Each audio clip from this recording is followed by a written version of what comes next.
Okay, so I'm going to be exploring an alternative way of integrating the integral of secant x dx. And so we can first start by using the definition of secant x, which is 1 over cosine x, which gives us this.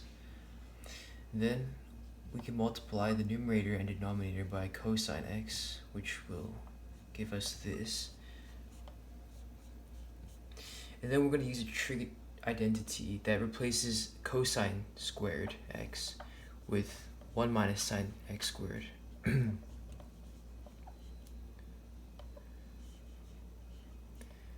then we can factor the cosine x to the other side of the integral.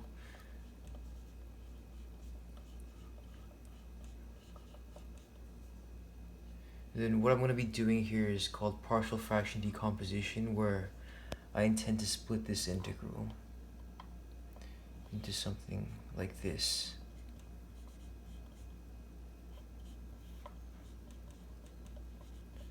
And the cosine x is here.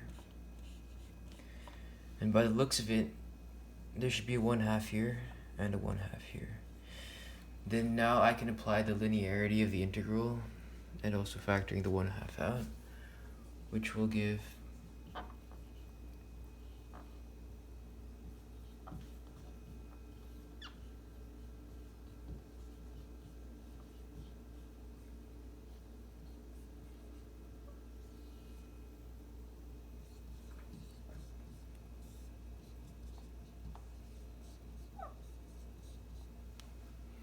And so I'm going to be doing an inverse substitution here, where you basically make the integral more complicated in hopes of getting an easier way to solve it.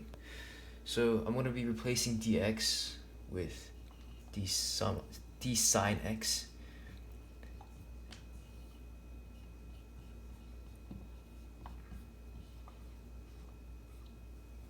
And then I can add a constant like 1 in front of it. That won't change the answer since it's a differential. And similarly, for this integral, I'll put minus sine x here,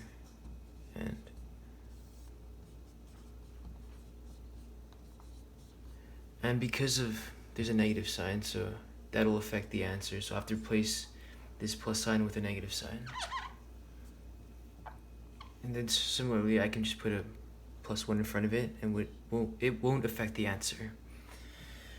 So this simplifies the answer a lot, since this is just the natural log of 1 plus sine x, and this is the natural log of 1 minus sine x. So we can factor out the 1/2. And then we can get 1 plus sine x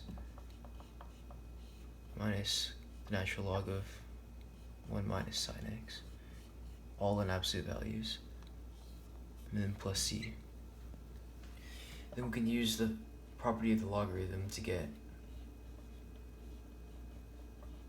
this.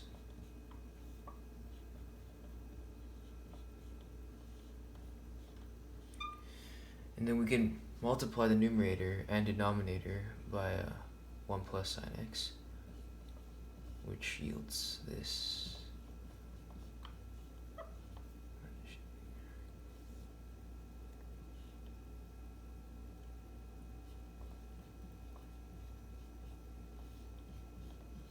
And we can use a similar trig identity to replace 1 minus sine squared x with cosine squared x. And since there's a 1/2 here, using a property of the logarithm, that can be pulled into the inner part of the log as an exponent, and anything to the 1/2 is just a square root. So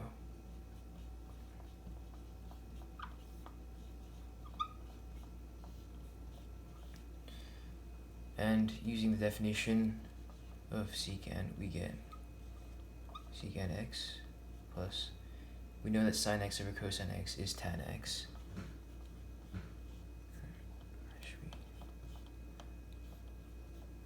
And yeah, this is the correct answer.